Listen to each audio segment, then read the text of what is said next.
Isang mapagpalang hapon po para sa bawat isa sa atin, mga kapamilya, kapuso at kapatid sa Panginoon. Salamat sa Diyos at dahil sa kanyang kapangyarihan, tayo po ay ibinamon niya muli sa araw na ito. May taglay na kakaibang buhay, sigla at lakas. Amin po ba?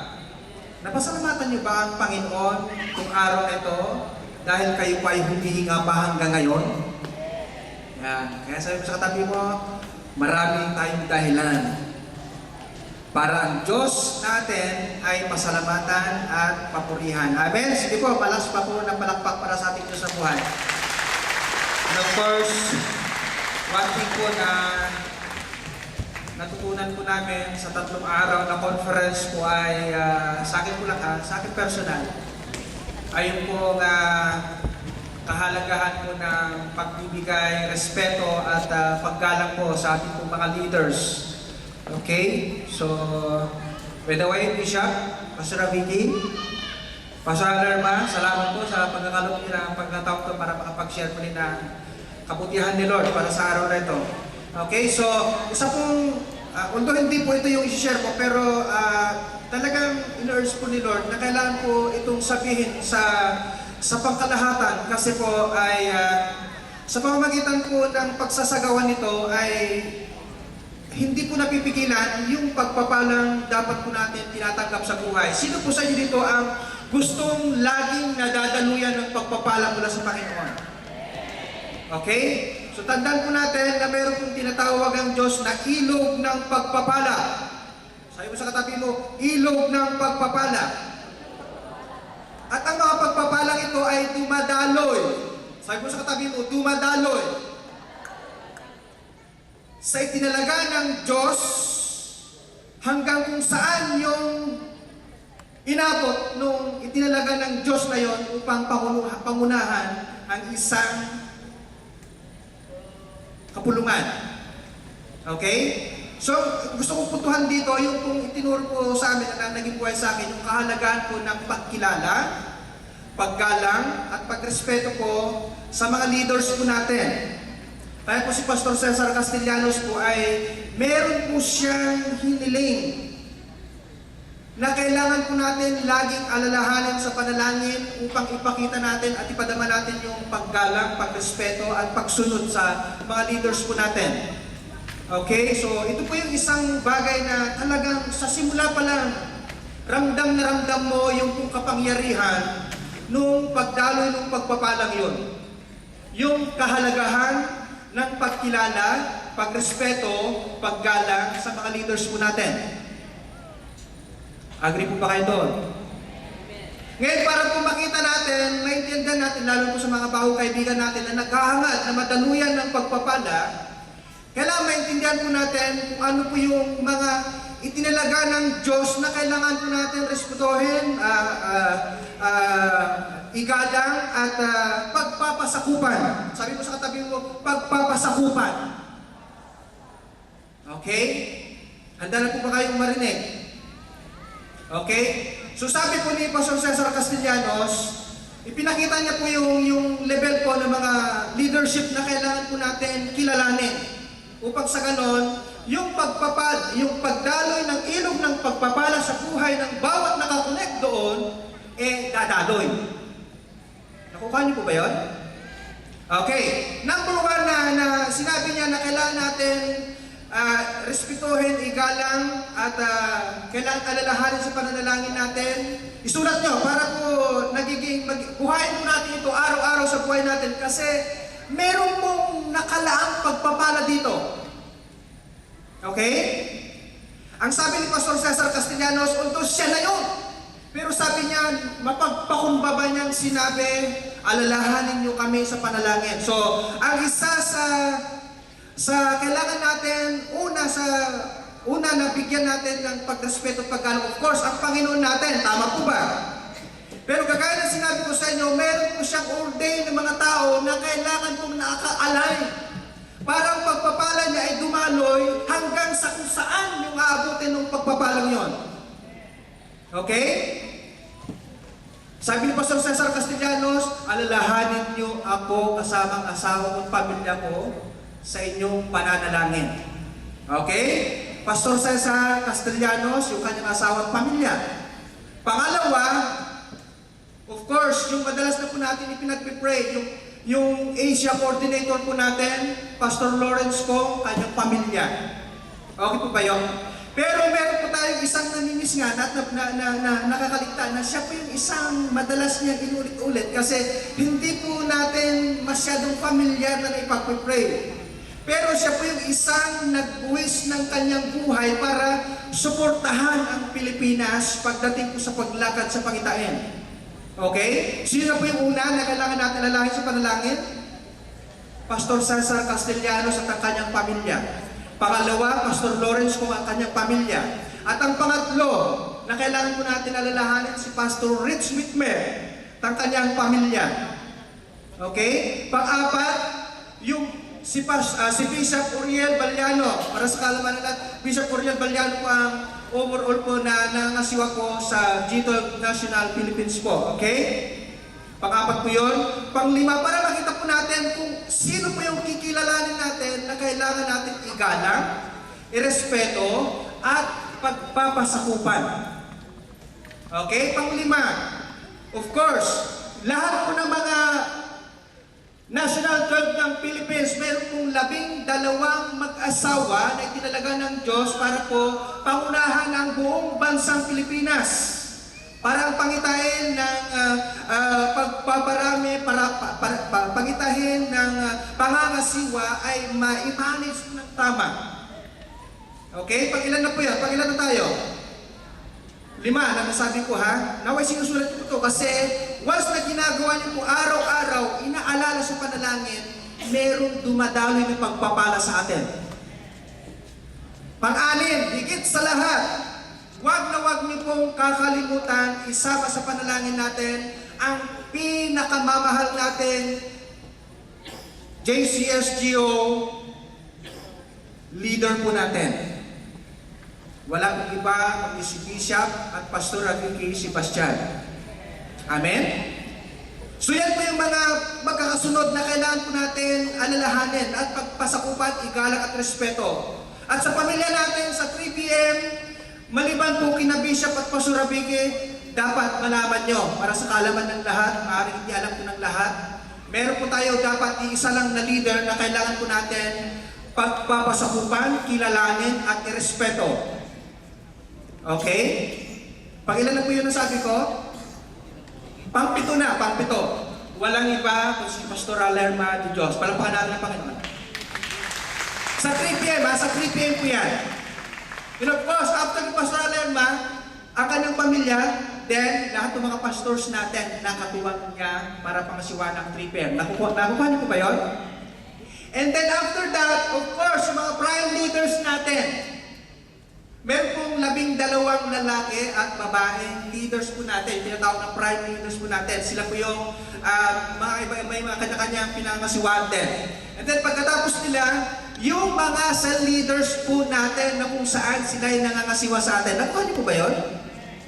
Nakikita niyo po yung order po ng pagdaloy po ng pagpapala.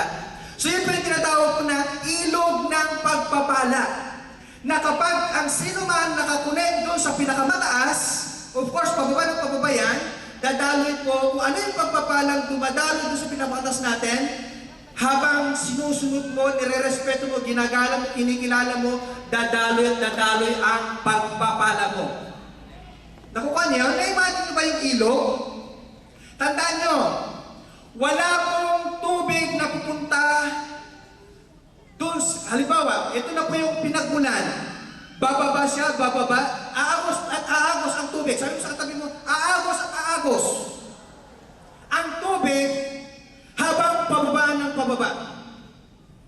Pero kung ito ka, tapos papantayan mo yung source, yung in-ordain na pagmumula ng pagpapala, hindi ka dadaluyan. Tama o mali? Kaya sabi mo sa katabi mo, mahalaga talaga yung pagkilala, pagrespeto, at pagsunod natin sa mga leaders natin. Nakuha niyo po ba yun? Kaya yung mga cell leaders na nakatalaga sa inyo, mahalin niyo yan. Okay? Pwede mo palampakan natin ang mga cell leaders natin? At nakikiusap din po ako mga sa leaders. Turuan natin ang mga disciples natin na mai-connect doon sa mga higher ranking po ng level po ng authority na itinalaga ng Diyos sa atin. Huwag niyo po silang i-detach kasi kapag na-detach sila, hindi nila lubos na maranasan ang pagdaloy ng pagpapala ng Diyos. Meron po ba akong kausap? Nung nakukuha niyo po yung na-imagine niyo po yung principle na yon ng Lord, kaya ang isang disciple na nagmamatigas, nagmamarunong, nagmamagaling, ayaw rumespeto, ayaw gumalang sa kanyang leader, asahan mo yan. Yung pagpapala, hanggang doon na lang, kasi mas mataas eh. Hindi na siya, may nakita ba kayong ilog na ganito kataas, tapos pupuntahan niya yung mas mataas sa kanya? Wala po akong nakita at nabalitaan na umagos na ganong ilog. Amin po ba? Nakukuha niyo po yung principle na yun ng Lord? Kaya sabi mo sa katabi mo, matuto tayong gumalang, rumespeto, kumilala sa mga leaders natin. Muli palampakan natin ating Diyos sa buhay. At pwede ba tayo kumain lahat at palampakan natin ang mga leaders natin? Of course, nandun si Nag-Isang Pastor Amigay, sa lugar natin para sa Panginoon. Mabawang palampakan natin sila para sa Panginoon. Pastor Lerma, ayun po, kumakaway po sila sa likod. Para po sa mga bago, lalo na buhayin nyo sa puso natin kung paano tayo kumukonect sa kanila. Hindi man tayo physically nakakalapit sa kanila, pero yung puso natin inaalala sa panalangin, then that's about time. Ang pagpapala ng Diyos, dadaluyan tayo. No question doon, no question. Si Lord natutuwa doon. Amin po ba?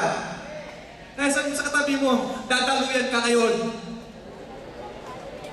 Amen. Palapakan mo nila natin gusto buhay. Okay, tapos na po ang prinsipyo. Nakuha niyo po yung mensahe doon? Actually, hindi po kasama sa prinsipyo po yan, pero bago po umano kanina, sabi ko, Lord, sayang naman po hindi ko pakakawalan itong nabuhay sa akin nung conference na yun. Samantalang napakarami po kami mga nasasakupan, hindi alam kung paano, saan sila nakakonect. Hindi alam kung paano sila humugot ng pagpapala sumumula sa Panginoon kasi detach. Nakukuha niyo yun? Kaya sabi mo sa katabi mo, siguraduhin mo, nakakonect ka. Wala pong katuturan yung gaytong kaisipan. Ito po ang patayin natin sa ating mga prinsipyo sa buhay. Hindi, basta ako kay Lord. Pero yung leader mo na itinalaga ng Diyos na dapat mong respetuhin, kinalanin at sundin, hindi mo siya binibigyan ng pagpapahalaga, then wala kang karapatan, kapatid, na tumanggap ng iyong pagpapala. Amin po ba? Kaya ang aking payo po, wala pa po kayong kinikilalang leader na dinadaluyan dapat ang pagpapala niyo, kumonect po kayo. Hindi ko po kino-question na tayo po lahat ay nakakonect sa Panginoon. Pero meron talaga sinasabi si Lord na prinsipyo, kahalagahan ng pag-connect sa mga taong itinalaga ng Diyos para tayo po ay gabayan. Amin po ba? Wala pong leader po na nagnanais po tayong turuan para magnakaw. Wala pong leader na nagnanais na turuan tayo magsinungaling. Wala pong leader na nagnanais na tayo po ay dalhin sa kawalan, kapamakan. Wala pong ibang ninanais ang bawat leaders po natin, kundi tayong lahat madala sa buhay na pinagpala. Amin po ba? Kaya siguraduhin mo, sabi mo sa tayo, siguraduhin mo kapatid, meron kang kinikilalang leader. Kasi kung wala kang kinikilalang leader, sayang po kapatid. Kahit sabihin mo pa, linggo-linggo kang sumasamba sa Panginoon, nandito ka, hindi ganap ang pagpapala ninyong tinatanggap. Tama po ba? Sayang, di ba na-set yung oras ko? Abutin namin ako ng 1 oras. Okay, yan na po. Okay? So ngayon po, para po, isinet ko lang po yung ano kasi, para ayaw ko po kasi na mayroon pong bara. Kasi napakaganda po ang isinet ko ngayong hapong to. Sayang naman kung hindi natin makuha itong pagpapalang ito dahil naman sa ganung pagkabara. sa buhay natin.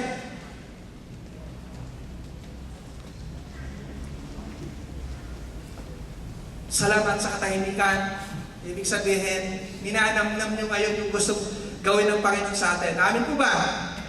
Kung gusto natin malayang makagalaw ang pagpapala at kapangyarihan ng Diyos sa buhay natin, then matutunan po natin yung sinasabi ko sa inyo. At itong isishare ko sa inyo, walang hadlang para itong kapangyarihan ng Diyos sa atin malayang makakilos sa buhay ng bawat sa atin. Amen? Palakpakan niyo po natin ating Diyos na buhay. So, ang topic po ngayong araw na ito ay, of course, hindi ko po alam kung ang ilan sa atin ay nararanasan o nakakatanggap ng ganitong sinasabi ng Panginoon. Sa Ephesians chapter 3, verse 20. Para sa mga nakakalam na po kung ano ibig sabihin ng Ephesians chapter 3, verse 20, simple lang ang gustong patunayan ng Panginoon sa ito, sa bawat isa sa atin na naririto. Nagpapakilala ang Diyos natin na siya ay Diyos na makapangyarihan. Sabihin natin, Diyos na makapangyarihan. Kayang makagawa ng lahat ng bagay. Sinong naniniwala na ang Diyos na kinikilala niya kayang gumawa ng lahat ng bagay? Taas ang kamay. Ayan po ang gusto patunayan ng Panginoon sa atin. Kanya nga lang ito po sinasabi ko sa inyo kanina, marami pong nagsisimba tuwing linggo na hindi po nila lubos na maipaliwanag at pangalundakan na sila nga po ay dinadaluyan ng kapangyarihan ng Diyos sa kanilang mga buhay. Amin po ba? May kausap po ba ako? Yan. Kaya sabi mo sa katabi mo, huwag mong tutulugan. Kung gusto mong tamaan ng kapangyarihan ito ng ating Diyos na buhay. Amen? Paliwanag po ang sinabi ng verse po natin. Sa Tagalog po, ang Diyos na makagagawa, sa Diyos na makagagawa, sabihin natin, makagagawa. O sa English, able. Hindi po disabled ang God natin. Tama po ba? Again, hindi po disabled ang God natin. Our God is alive. Jesus is alive. Ang Diyos natin buhay. Parang yung amen nyo, parang hindi buhay. Yun pa lang. Alam na ng Lord kung talagang buhay sa'yo na ang Diyos na kinikilala mo ay buhay. Amen? Ang sabi niya dyan, na siyang makagagawa sa lahat, sabihin natin, sa lahat na maaari natin hilingin at iniisip pa lang. Sabi mo sa katabi mo, may iniisip ka ba? Kayang pangyarihin lahat ng Diyos yan. Amin po ba? Palapakan natin ating Diyos sa buhay. Sa paanong paraan gagawa ang Diyos? Sabi niya, sa pamamagitan. Sabi mo sa katabi mo, sa pamamagitan ng kanyang kapangyarihan na sumasa atin. Sabi mo sa katabi mo, sa pamamagitan ng kapangyarihan ng Diyos na sumasa atin. Tanungin mo yung katabi mo, sumasa iyo nga ba ang kapangyarihan ng Diyos? Anong kapangyarihan meron kang taglay, kapatid? Dalawang klase lang. Kapangyarihan ng Diyos o kapangyarihan ng kaaway niya. Nakuha niyo po ba yun? Kung pagpipiliin ka ngayon, alin doon sa dalawang uri na nagdudulot ng kapangyarihan sa buhay natin ang pipiliin mo panikan? Ang kapangyarihan nagmumula sa Diyos o kapangyarihan nagmumula sa kaaway? Bakit hindi man lang yung masagot o ipakita sa demonyo na hindi siya ang kapanig natin? Sino ang kailangan nating panigan?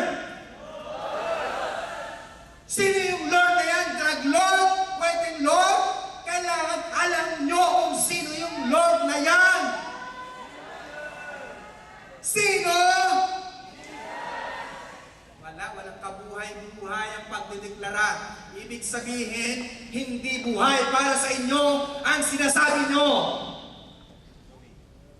Nakukuha niyo po ba yan? Tandaan niyo ha, alam ni Lord kung sino yung totoong nagdideklara ng may kapangyarihan. Sino yung Lord na yon na kailangan natin pag-arihin sa buhay natin? Is Jesus dead? Kita niyo na, dadalawa lang ang nakasagot. Tinanong ko, si Jesus ba'y patay? Si Jesus ba'y patay? Sabihin natin ulit, taas natin kamay natin, turo natin si Lord. Jesus is Lord. Jesus is alive. Jesus is powerful. Grabe. Ano pakiramdam niyo? May nalaglag ba o wala? Ha? Meron bang nalaglag? Kapag wala kang napaniwalaang nalaglag sa buhay mo, then wala pang dating yung pagdedeklara mo na si Jesus ay buhay at makapangyarihan. Amen? Alam nyo, itong kapangyarihan ito nasasayang lang araw-araw sa maraming mga tinubos ng Panginoon. Sa kadahilanan, kulang po tayo sa tamang pangunawa at kulang po tayo sa pananampalataya. Sabi mo sa katabi mo, aminin. Kung alam mo lang, sabi mo sa katabi mo, kung alam mo lang kung ano ang maaring mangyayari sa atin kapag tayo po ay araw-araw, oras-oras na pinananahanan ng kapangyarihan ng Diyos. Amen? Ngayon po, meron po akong, mabilis lang kasi oras po, ano na naman. Okay, meron po akong 7 ginamit ng Diyos para dumaloy ang kanyang pagpapala para pagpalain ang bawat isa sa atin. Number 1, sulat nyo. Ano po itong mga available na kapangyarihan ito para sa atin? Number 1. Ayun. Title pa lang yan. Ang lalaki ha. Pagkain ng Diyos. Wow. Ayun, yan. Ano pala doon? Malindot para rin. Okay? Basahin natin. Number 1. Tandaan nyo. Sa pamamagitan ng salita ng Diyos na kung saan nakatala sa Biblia, may taglay na kapangyarihan ang salita ng Diyos. Amin po ba? Habang patuloy mong idinideklara ang salita ng Diyos, nagpapakawala ito ng kapangyarihan para pagpalain ang bawat isa sa atin. Ang salita ng Diyos, wala kang pwedeng itago dyan. Kahit saan sulok ka magtago, as long na naririnig mo ang salita ng Diyos, para kang kinakalikot. Kaya niyang basahin kung ano ang pinakaibuturan ng iyong mga buto. Kaya niyang basahin kung ano man yung iniisip mo. Kahit saan ilalim ng lupa ka magtago, basta nagpakawala ang Diyos ng kanyang salita, ikukonvict at ikukonvict ka. Amin po ba? Ganyan po kamakapangyarihan ang salita ng Diyos. Sinabi niya sa Hebrews chapter 4 verse 12, sapagkat ang salita ng Diyos ay buhay at mabisa, higit na matalas kaysa alinmang tabak na magkabilay talim. Walang panama yung Batangas na sinasabi natin. Yung double blade ng Batangas na pag ibinasiwas may tama ka. No? Salita ng Diyos, wala kang nakikita, maririnig mo lang, may tama ka na. Kaya daw pala dalawa yung talim na naka-angkla doon sa salita ng Panginoon kasi pag wasiwas niya doon, may tamang kaway. Pag hugot niya, ikaw naman tatamaan. Amen? Kaya sabi sa tabi mo, huwag mong mamalitin ang salita ng Diyos. Ang isang individual na mananampalataya na mayroong laging dalang bawang salita ng Diyos, may assurance kang malaki dyan. Dahil ang kapangyarihan ng Diyos, pwedeng dadaloy sa iyo. Amen po ba? Palakpakan natin ating Diyos na buhay. Okay, pangalawa na source ng kapangyarihan natin, of course, yung kapangyarihan ng panalangin. Sinong naniniwala na makapangyarihan ng panalangin? Ano yung mga katabi mo? Nag-pray ka ba kanina? Nga lang minsan, parang take for granted lang po natin ang panalangin. Tama po ba? Hindi natin alam na merong dumadaloy na kapangyarihan sa ating mga panalangin. Okay? Kung gusto natin na makatanggap mula sa Panginoon, matuto kang manalangin. Sabi mo sa katabi mo, matuto kang manalangin. Tandaan niyo po, ang isang taong nagpabaya sa kanyang prayer life, madaling manghina yan. Madaling madiskaril sa rilis ng buhay. Amen? Tandaan niyo ha, kung ang kapangyarihan ng Word ay nagdadala ito upang ang mga panalangin natin ay sagutin, ang panalangin naman, ang kapangyarihan ng panalangin ay nagdadala upang sagutin ang mga ipinag-pray natin. Palakpakan natin ating Diyos sa buhay. Pangatlo, pero ito ha, gusto ko ipakita sa inyo na meron pong napaka-sensitive ko na hindrance po ng pananalangin. Na kapag ito po ang laging nananaig sa'yo, kahit anong gawin mong pananalangin, kung dito ka pa rin nagtatampisaw, mahirap kang makarangkada sa iyong prayer life. Amin po ba? Kaya pala kung minsan, nawawalan tayo ng gana kasi nauunahan po tayo nitong sasabihin ng salita ng Panginoon. Sa Isaiah chapter 59 verse 2. Isaiah chapter 59 verse 2, dalawa po ang malaking hindrance po ng kasalanan at ng panalangin. Okay? Isip po ako, kaya okay. Number 1, kasalanan. Sabi mo sa katabi mo, kasalanan. Sabi niya rito, ngunit ang sala mo ang nagiging hadlang, kaya hindi ka marinig. Hindi marinig ang dalangin mo at siya rin dahilan sa inyong paglayo ni Lord. So anong solusyon kapag po tayo po ay nakakagawa ng kasalanan? Sabi mo sa katabi mo, balik, balik, balik, balik! Saan tayo babalik kapag tayo po ay nadapa? Kanino tayo babalik? Sino yung Lord na yun? Siguraduhin mo, sabi mo sa katabi mo, siguraduhin mo na yung Lord, Lord na sinasabi mo, marami pong pwedeng tawaging Lord, drug Lord, wedding Lord, landlord, myself Lord. Okay, pakapalitin ko lang, ha? So siguraduhin niyo po na lagi niyo nakikilala kung sino yung Lord na yon. Okay? May nakuha po ba tayo? Nagsusulat po ba kayo? Salamat sa kalahating nagsulat. Okay, ano pa?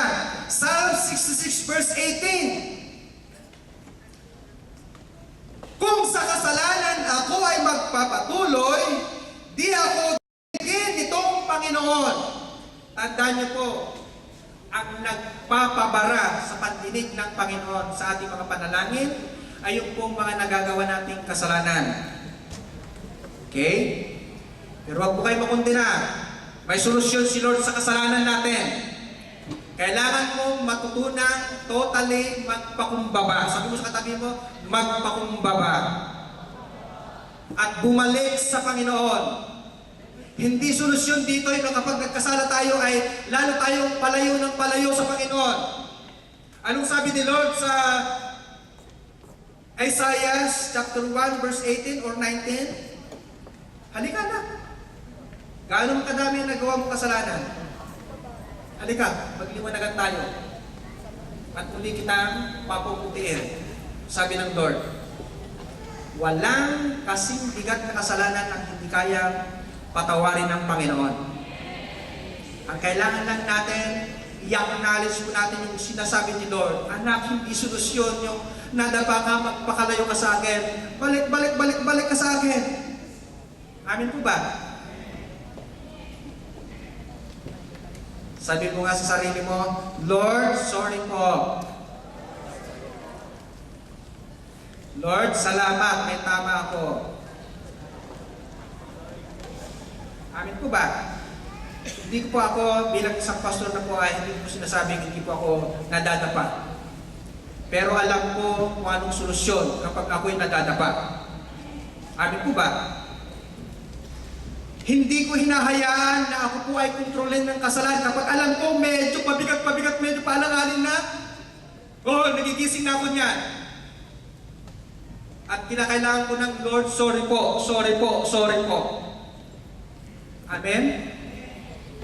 Huwag niyo pong hahayaan na mapatungan pa ng panibagong kasalanan ang nagawa natin kasalanan hanggang sa mabigat na po tayong makabalik sa Panginoon.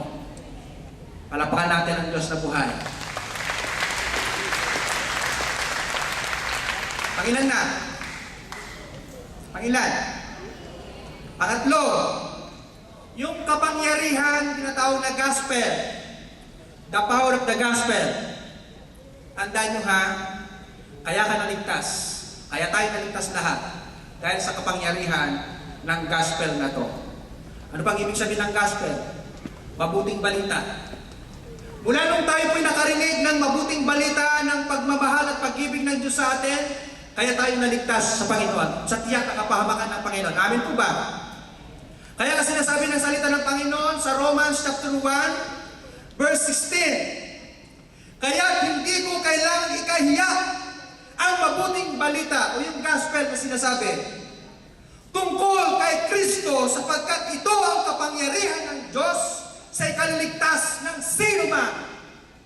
Ang maliligtas lang daw yung sino man mananalig sa Kanya. Pero sa mga nababahamak, walang dating ito sa kanila. Pero sa sino man na mananalig at tatanggap sa mabuting balitang ito, sinisigurado ng Diyos, aalisin ka sa tiyak na kapahamakan ng iyong buhay.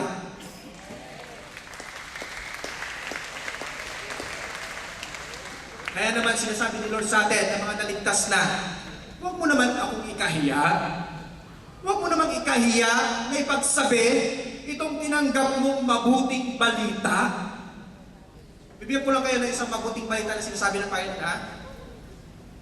John 3:16. Gayon na lamang ang pag-ibig ng Diyos sa sanlibutan. Sino yung sanlibutan? Sinasabi niya, tayo yon na naririto sa mundo. Ibinigay ko ang kaisa-isang anak. Sino yung kaisa-isang anak na yon? Sino? Sino? Grabe. Upang ang sino mang sumampalataya ay kailanman hindi na siya mapahamak, bagkos magkaroon ng buhay na ganap at buhay na kasiyasiya. Amen? Yan po ang taglay na kapangyarihan ng gospel. Ililigtas ka. Actually, yung gospel po meron pong 3 R na nakapaloob dyan. Amin po ba? Naalala pa po yung 3 R na nakapaloob po sa gospel? Ano yung number 1 na R? Kawawa naman kayo kung hindi nyo alam. Sino nagsalita dyan? Sino nagsalita? King James? Ikaw lang yata yung tinubos. Ano yung number 1 na R? O 3, nadagdagan ng 2. Ano yung number 1 na R? Redemption! Anong ibig sabihin ng redemption? Tayo po ay kailangan matubos! Sabi mo sa katabi mo, nakasangla ka dati sa kaaway. Ibig sabihin, doon sa sanglaang yon ng kapahamakan, siya ang kumukontrol sa buhay natin. Walang kontrol ang kapangyarihan ng Diyos kasi nakasangla ka. Mawawala ka lang sa kontrol ng kaaway pag ikaw po ay natubos. Lahat na po ng tinubos ng dugo ng Panginoon, magsabi ng Amen! Kapag hindi mo pa kaya mapaniwalaan na ikaw tinubos na ng Panginoon, then may problema. Itong araw ko, kailangan siguraduhin mo na ikaw ay tinubos na ng Panginoon. Amen? Pangalawa na R.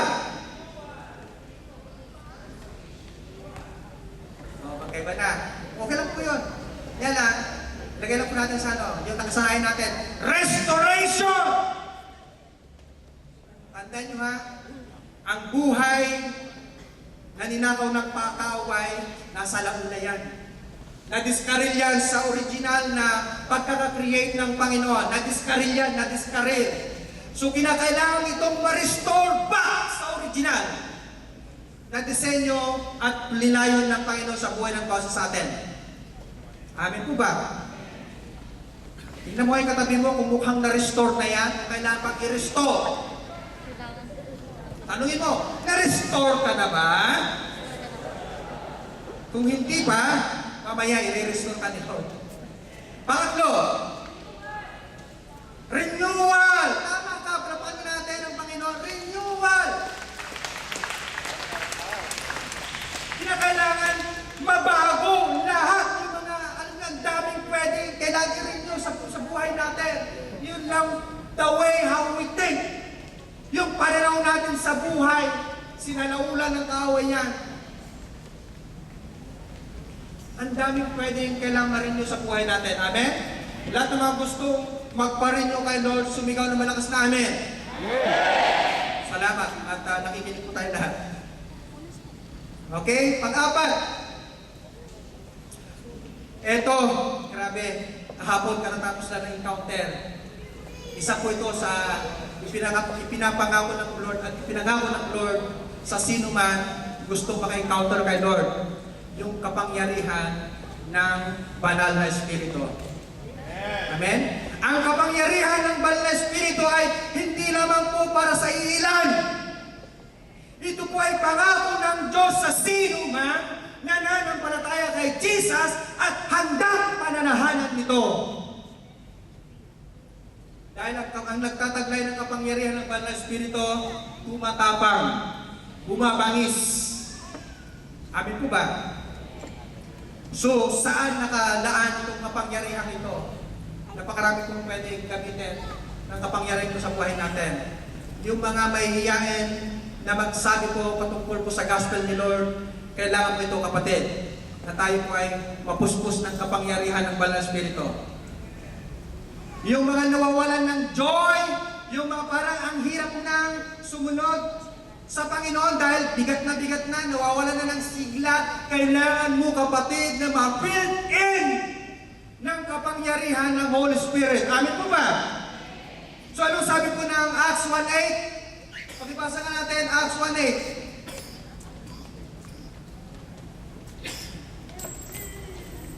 Sabay-sabay, basahin. Acts 1:8. Basa, lakas!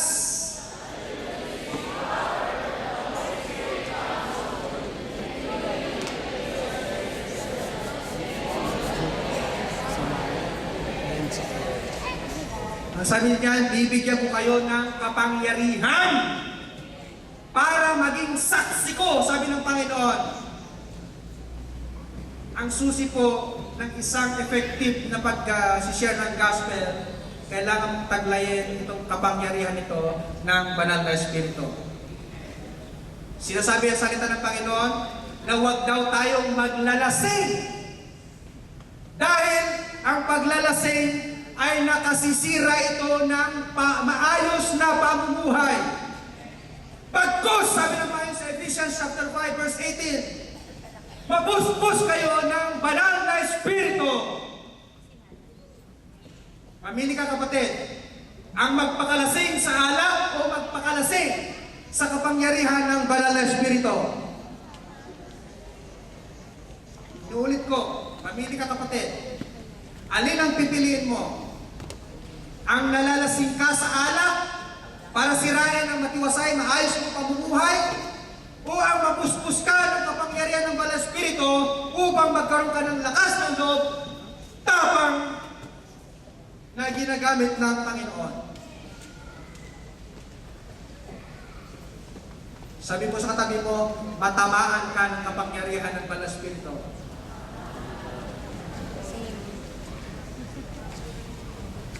Para sa mga medyo nalulungkot, Pakinggan niyo po ang sinasabi ng Romans chapter 15, verse 18. 15 verse 18. Sabi niya rito, sapagkat ang pinangangahasan ko lamang banggitin ang ginawa ni Kristo.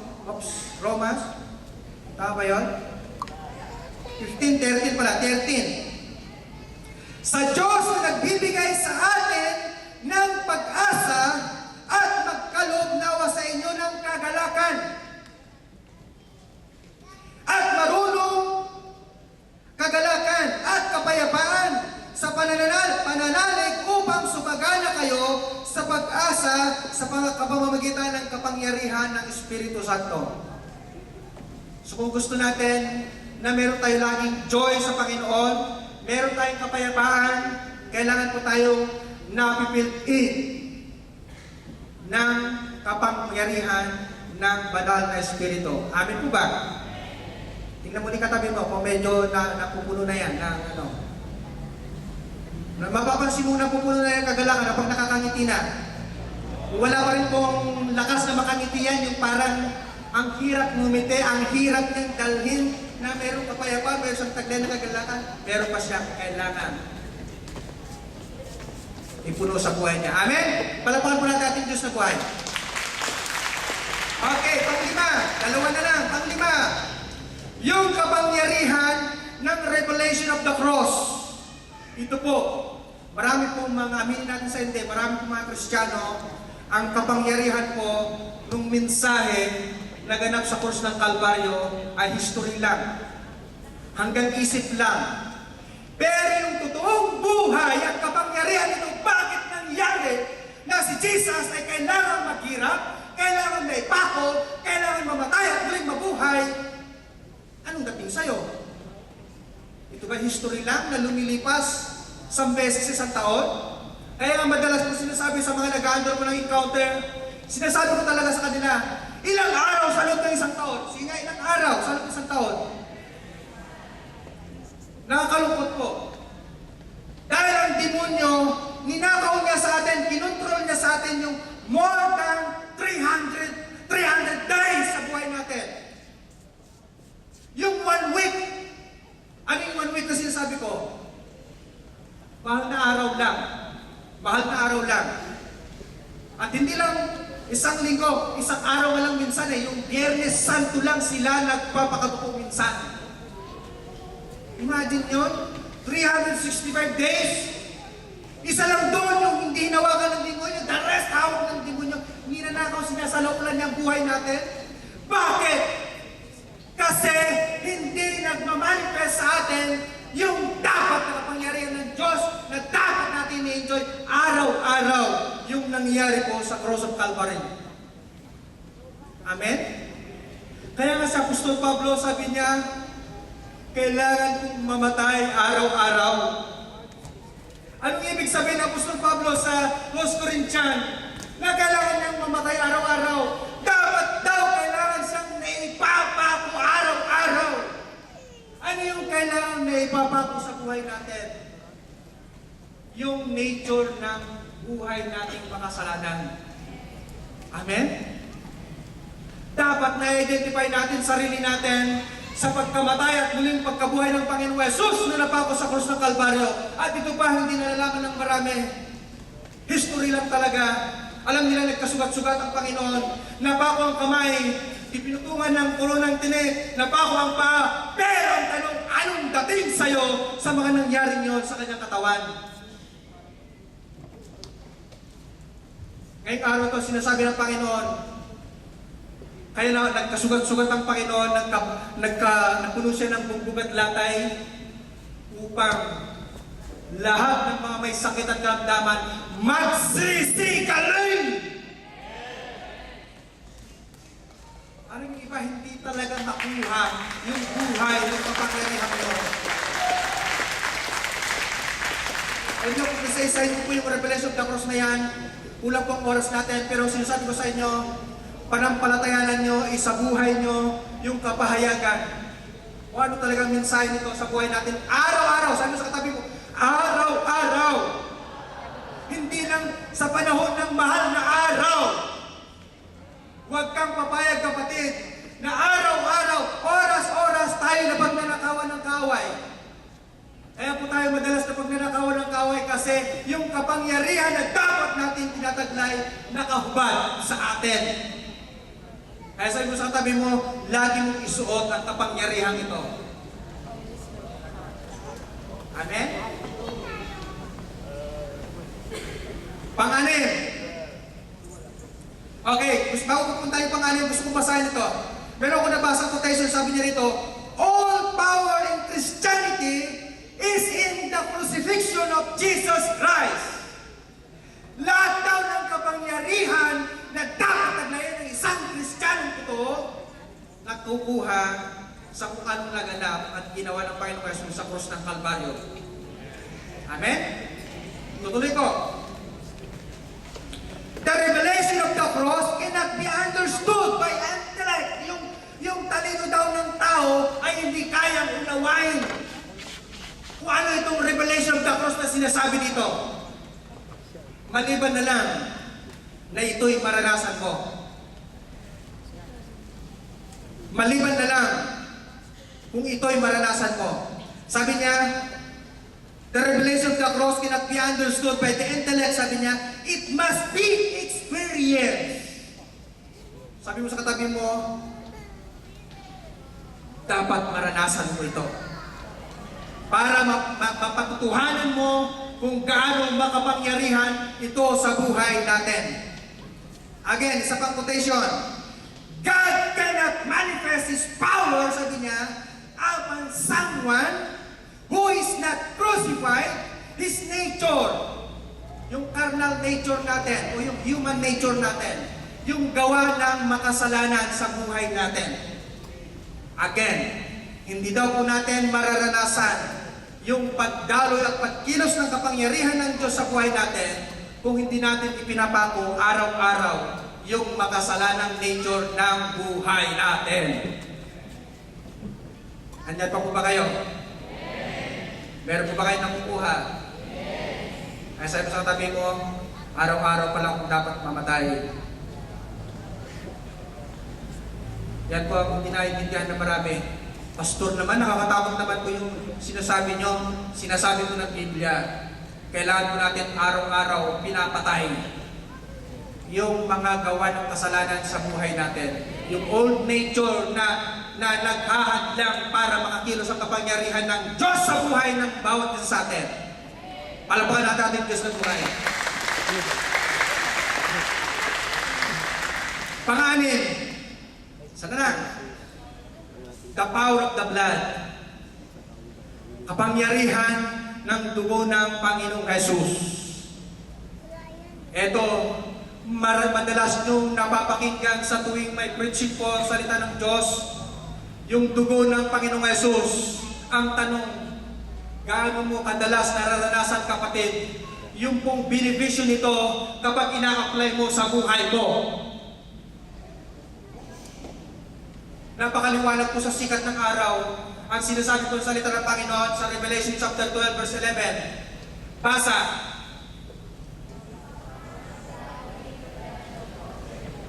Wala pa. Wala pa eh. Revelation chapter 12 verse 11. Sabi mo sa katabi mo, buhayin mo ito sa puso mo.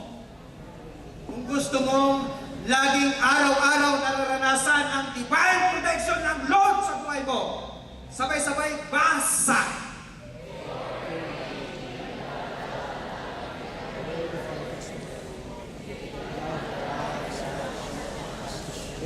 O anong sinasabi ng salita ng Panginoon? Nagtatagumpay lang daw ang isinuman sa pamamagitan lang. Sayo sa katabi mo, sa pamamagitan. Kaninong dugo? Kaninong dugo? Kaninong dugo? Tandaan nyo, wala pong ibang nagbubo ng kanyang dugo sa krus ng Kalbaryo maliban ang Panginoong Jesus. Kaya wala pong karapatan ang nagsasabing dugo ni ganito, dugo ni ganyan, maliban sa dugo ng Panginoong Jesus. Merong lahat dahilan bakit siya ay pinawisan ng dugo. Meron naging dahilan bakit siya tinanggalan ng balbas at merong dugong lumabas. Meron naging dahilan bakit naputungan siya ng puro ng tinik. Bakit? Meron naging dahilan bakit napako ang dalawang kamay. Meron naging dahilan bakit napako ang kanyang paa. Meron naging dahilan bakit nagkasugat-sugat ang kanyang katawan at lumabas ang dugo. Meron naging dahilan bakit siya tinabak o pinagap ang tawag doon, tinusok sa tagiliran niya. Kung alam mo lang kung ano yung mga benepisyo na yon, araw-araw, mararanasan natin ang kapangyarihan ng Panginoon. At ang isang general na benepisyo niyan, yung divine protection natin sa ating buhay, araw-araw. Kaya siguraduhin nyo, sa tuwing lalabas ko kayo sa inyong tahanan, saan man kayo pupunta, paruroon, patutupo, ano man yung ginagawa nyo, ano man yung mga sitwasyon nyo, lagyan nyo lagi ng dugo ng Panginoon. Kaya meron tayong kailangan gawin dito para mag-manifest yung kapangyarihan niya. Sinasabi ng salita ng Panginoon, kailangan daw natin, they overcome Him by the blood of the Lamb and by the word of their. Pag sinabing testimony, meron kang ginagawa dyan. Idinideclare mo. Ikino-confess mo. Parang tinitiklop tayo araw-araw ng kaaway, pinatitikom yung labi natin para hindi natin masabi, by the blood of the Lamb, ibinabalot ko sa aking buhay, ibinabalot ko sa aking mga anak, ibinabalot ko sa aking asawa, ibinabalot ko sa aking trabaho, sa negosyo, saan mang sitwasyon meron ka sa araw-araw. Kailangan mo wisikan ng dugo ng Panginoong Jesus. Sabi mo sa katabi mo, huwag mong pag-alinlanganan yan. Again, kailangan natin ma-experience para maintindihan natin. Amen? May nakuha ko ba kayo? Panghuli na. At tayo nilako na para tumanggap na pangyarihan ng Panginoon. Panghuli! Pakibasa, malakas!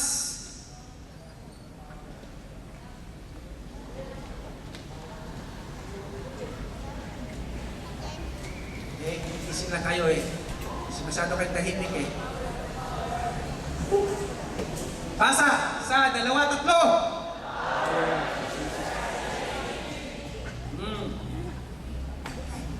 Pangalan Jesus Christ, kakaiba yan. Sabi mo sa katabi mo, kakaiba yan. Higit sa alinmang pangalan, ang pangalan Jesus Christ. Kaya huwag kang manimi, huwag kang makornihan na idinideklara ang pangalan Jesus Christ. Marami kasi mga Kristiyano na nakukornihan magsabi, in Jesus' name! In Jesus' name! Parang nahihiya, nakukornihan. Sabi mo sa katabi mo, kung alam mo lang na kapag nababanggit ang pangalang Jesus Christ, nanginginig lahat, tumitiklop lahat. Ikahiya ang pangalan Jesus Christ. Dapat mong idinideklara yan sa buhay mo araw-araw. Kaya nga sa tuwing may panalangin na nagaganap sa Biblia, lalo sa bagong tipan, ang panalangin niya, dinidirekta niya sa Ama, pero nakakunik lagi ang pangalan ni Jesus Christ. Tama po ba? Mababasa niyo po doon sa mga supporting verse dyan, Acts chapter 3 verse 6. Sabi nung mga apostol, sabi niya, meron lumapit sa kanila na nangangailangan ng kagalingan. Ano sabi ng apostol sa kanya? Bilang o ginto, wala ako, sabi niya. Pero sa pangalan ni Jesu Cristo, tumindig kita. Ano nangyari doon sa taong nangangailangan ng kagalingan? Tumindig, umaling. Nakuha niya? Kaya sabi mo sa katabi mo, huwag mong mamalitin ng pangalan ni Jesus Christ. Nagpapagaling yan. Amen po ba? Palapakan natin ating Diyos na buhay. So ano pa? Yung mga sinasabi niya. Mark 16:17. Basahin natin, Mark 16:17. Makikita natin kung ano na naman sinasabi ng pangalan ng Panginoong Jesus. Mark 16:17. Sino sa dito gusto gamitin ng Panginoon para magpalayas ng mga demonyo? Na hindi tayo pinapalayas ng demonyo. Hindi tayo pinatatahimik ng demonyo. Tayo dapat ang nagpapatahimik sa demonyo. Saan? Sa kaninong pangalan? Huwag kang gagamit ng kani-kaninong pangalan. Kung nagpapalayas ka ng demonyo, baka ikaw ang lalo niyang palayasin. Siguraduhin mo lang na kapag mayroong kang ikakas out o palalayasin na masamang spirito sa isang tao, sa isang lugar, siguraduhin mo, maririnig niya ang pangalang Jesus Christ. Okay? Ano pa? John 14:13. Tandaan nyo, ang panalangin na laging nakalakip ang pangalang Jesus Christ, tinutugon ng Diyos yan. John 14:13. Ano mang hingin ninyo sa Ama, sa aking pangalan, sabi ni Jesus, ay gagawin ko. Again, sa mga nagpipray, humihiling sa Diyos Ama, siguraduhin nyo na-acknowledge ang pangalang Jesus Christ. Amin po ba? Ito ang gusto kong maranasan, isang maranasan natin ngayong hapon ito. Ang pangalang Jesus Christ nagpapagaling. Ang pangalang Jesus Christ nagpapagaling. Kaya sa lahat ng mga mayroong physical na karamdaman ngayon, ikaw kailangang maministeran itong kapangyarihan ito. Gusto ng Diyos pagalingin ka, kapatid. Gusto ng Diyos ang kapangyarihan ito na i-enjoy mo. Sabi ng Panginoon. Amen? Okay. Sa James, dito na ako magtatapos. James chapter 5, verse 14. Dito na magtatapos ang aking pag-aayag at tayo ko'y dadako na para tumanggap, maranasan ang kapangyarihan ng Diyos. Verse 14. Nagtatanong ang salita ng Panginoon sa bawat isa man. Meron bang sinumang may sakit sa inyo? Pakinggan nyo. Verse 14. Meron bang may sakit sa inyo? Ipatawag niya ang matatanda ng iglesia upang ipanalangin siya at pahiran ng langis sa pangalan ng Panginoon. Verse 15. At pagagalingin ang may sakit dahil sa panalangin may pananampalataya.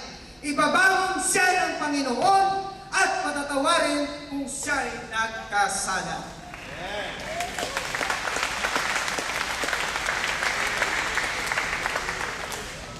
Ngayon, narinig natin ang mga available na kapangyarihan na dapat natin tinataglay araw-araw.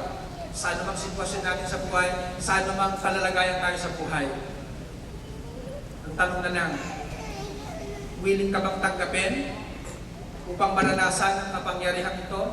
Kapangyarihan upang maligtas? Kapangyarihan upang tayo patawarin?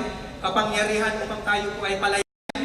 Kapangyarihan upang tayo pagalingin? Kapangyarihan upang baguhin ang buhay natin? Kung isa ka dito, kapatid, ikaw yung gusto natagpuin ng Panginoon ngayong hapon ito. Okay? Ngayon po, gagawin po natin yung sinabi ng Panginoon sa pamagitan ng anointing oil sa pangalan ng Panginoon. Mamaya po tatawagin po natin ang mga leaders po natin para dumaloy ang pagpapala ng kagalingan, dumaloy ang pagpapala ng ano man yung kailangan ma-restore, maiayos sa buhay natin. Kung ikaw dyan ako po parang walang kasigla-sigla sa buhay ng pananampalataya, buhay maglilingkod mo sa Panginoon, it's about time na kailangan mong malambungan ng kapangyarihan ito ng Panginoon. Kung ikaw kapatid yung parang walang nangyayari maganda sa buhay mo, kailangan mo ng kapangyarihan ng Panginoon. Kung ikaw kapatid na parang lagi kang ng problema sa finances mo, lagi kulang-kulang, lagi kang baon sa utang, hindi mo alam kung anong solusyon sa problema mo, kailangan mo kapangyarihan ng Panginoon. Kaya kay hapon ito, kung ikaw kapatid, yung ganong nangangailangan, huwag mo nang pagdudahan pa itong kapangyarihan to dahil gusto kang katagpuin ng Panginoon. Pagbilang mo ng 3, kung ikaw yung kailangan mong tumanggap ng kapangyarihan, tumayo ka, lalo sa mga bagong kaibigan natin. Pwede ba parapakan natin mga bagong kaibigan natin? Gusto ng Panginoon, maranasan mo kaibigan yung kapangyarihan ng gospel na sinasabi. Ayaw ng Panginoon na mapahabang ang buhay natin. Gusto ng Panginoon, may lipat ka, balis ka dyan, matubos ka dyan, patungo sa buhay na pinagpala. Buhay na walang hanggan. Isa na kapatid na kailangan mong tumanggap ng pagpapalang ito. Pagbilang mo ng 3, tumindig ka sa inyong kinatatayuan at ipakita mo sa Panginoon, ako ngayong Panginoon. Gusto ko yan, Panginoon. Kung ikaw naman matagal na naglilingkod sa Panginoon, parang walang kasigla-sigla, wala kang, alam niyo yan, kung ano talaga eh. Kailangan mo ng kapangyarihan para makarangkada mo ng buhay mo.